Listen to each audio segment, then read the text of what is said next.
ஏண்டா டேய், பீட்டர் பால்னு ஒருத்தன் பச்சை குத்திருக்கியா? வனிதான்னு? பீட்டர் பால் வனிதாவா? அவ எப்படியாப்பட்டவ, என்ன ஏது எல்லாம் தெரியும். நீ எல்லாம் தெரிஞ்சு உள்ள போயிருக்கேன்னா சும்மா கொஞ்ச நாள் வாழ்க்கை லைஃப் ஜாலியா வாழ்ந்துட்டு அதானே. ஒன்று சொல்றேன், அந்த எலிசபெத் அக்கா, அந்த அக்காவோட அழுகைக்கு நீ காரணமா இருக்க. நீ அந்த அக்கா காலடியில வந்து விழுல, இன்னைக்கு எழுதி வச்சுக்க.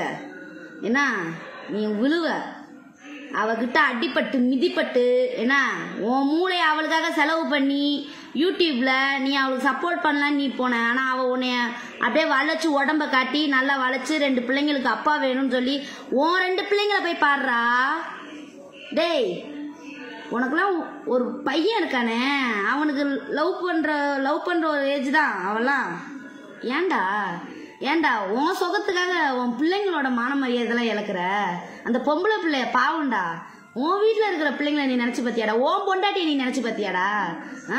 அவன் அவ்வளோ பெரிய ஆளாடா. ஏண்டா என்னடா பாத்துட்ட அப்படி உலகத்தை? அந்த பிளாட்ல அந்த வீட்டுக்குள்ள என்ன உலகத்தை நீ பாத்துட்ட? ஒன்னு சொல்லவா? குடும்பத்தை வேணான்னு சொல்லி தூக்கி எரிஞ்சிட்டு எவன் போறானோ அவன் வாழ்க்கையில நல்லா வாழ்ந்ததா சரித்திரமே கிடையாது. சரியா? சரித்திரமே கிடையாது. நீ ஒண்ணு நல்லா வாழ்ந்துட முடியாது. எவ்வளவு நாளைக்கு வாழுவ? முத்தம் கொடுத்து போறியே போட்டோஸ் எல்லாம், அந்த பொம்பளை அந்த அக்கா பார்த்தா எவ்வளவு கஷ்டப்படுவாங்க, எவ்வளவு மனவேதனை. நெத்தியில முத்தம் கொடுக்குற, வாயில முத்தம் கொடுக்குற, எச்ச பொறுக்கி நாயே. நீ இங்க தெருவில் பொறுக்கிட்டு இருந்தவன் தானடா. அதான் திடீர்னு உனக்கு நல்லா வந்துடணும். டேய், உங்க கூத்துக்கு மீடியா தான் கிடைச்சோமா? எங்க சோசியல் மீடியா தான் கிடைச்சிச்சா? நான் உன்னை கேக்குறேன், நீ கல்யாணம் பண்ணு, என்னமோ வச்சுட்டு போ, எதுவோ பண்ணிட்டு போங்க. நீ கல்யாணம் பண்ணிட்டு கூட தெரியாதனமா அவளுக்கு எல்லா ஹெல்ப் நீ பண்ணலாம்ல. நீ நல்லா ஆம்பளை. டைவர்ஸ் வாங்காம சட்டத்தை மீறி மோதிரம் போட்டு அது என்கேஜ்மெண்ட்டும்பீங்க, சும்மா ஷூட்டிங்பீங்க. இதெல்லாம் நாங்க நம்பிட்டு இருக்கணும், எங்க மக்கள் நம்பிட்டு இருப்பாங்க. டேய் போடா, வெளியெல்லாம் வந்துடாத. எங்க ஊருக்காரங்க எவனாச்சும் பார்த்தாங்கன்னா அடிச்சு மூஞ்சிங்கள உடச்சிட போறானுங்க. ஆளு மூஞ்சியும் பாரு. நீ எங்க பிளாட்டுக்கு வெளியே கூட வர முடியாது, அங்க இருக்கிறவங்களே உன்னை காரி துப்புவாங்க, மூஞ்சி கூட காமிக்க முடியாது. கீழே அண்டர் கிரவுண்ட்ல தான் உங்க கார் நிக்குது, ஆரஞ்சு கலர் கார். சரியா?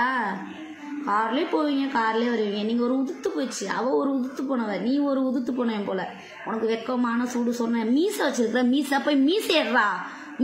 நீலாம் மீச வைக்கிறதுக்கு உனக்கு தகுதி இல்ல. மீச வச்சுக்கிட்டு தர்றான் இப்படி முறுக்கிக்கிட்டு, மூஞ்சி மொகரக்கட்டையும் பாரு.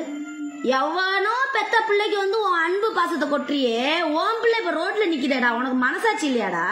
ஏண்டா டேய், உனக்கு மனசாட்சி இல்ல? உன்னை உள்ள தூக்கி போடுறது, அவளை உள்ள தூக்கி போடுறது, இதான் என் வேலை. அந்த பிளாட்டை விட்டு நீங்க காலி பண்ணணும். 3வது, உங்க யூடியூப் சேனல் நடத்துங்க. இதுக்கப்புறம் மக்கள் மத்தியில நீங்க எப்படி இது பண்றீங்கன்னு நான் பாத்துறேன். ஏன்னா இந்த 3 வேலை இருக்குது. உன்னையும் அவளையும் உள்ள தூக்கி போடணும், அந்த பிளாட்டை நீங்க காலி பண்ணணும். சரியா? இந்த வேலையை பண்ணி முடிச்சுட்டு அதுக்கப்புறம் நான் ஜெயிலுக்கு வரேன். உள்ள வந்து மீட் பண்ணலாம். புது பொண்டாட்டி இல்லை, வப்பாட்டி தானே உனக்கு? வப்பாட்டி தான், பொண்டாட்டி தான். அங்கே உட்காந்துருக்காங்க அக்கா ஒருத்தவங்க, அழுகுறாங்க பாவம். போய் பாரு. இப்போ பார்க்க மாட்டேன், இப்போ உனக்கு தான் புதுசு உலகம் தெரியுது, புது உலகத்துக்கு போயிருக்கிற. அதனால எல்லாம் கண்ணை அப்படியே க்ளோஸ் ஆகிருக்கும், மூடி இருக்கும்.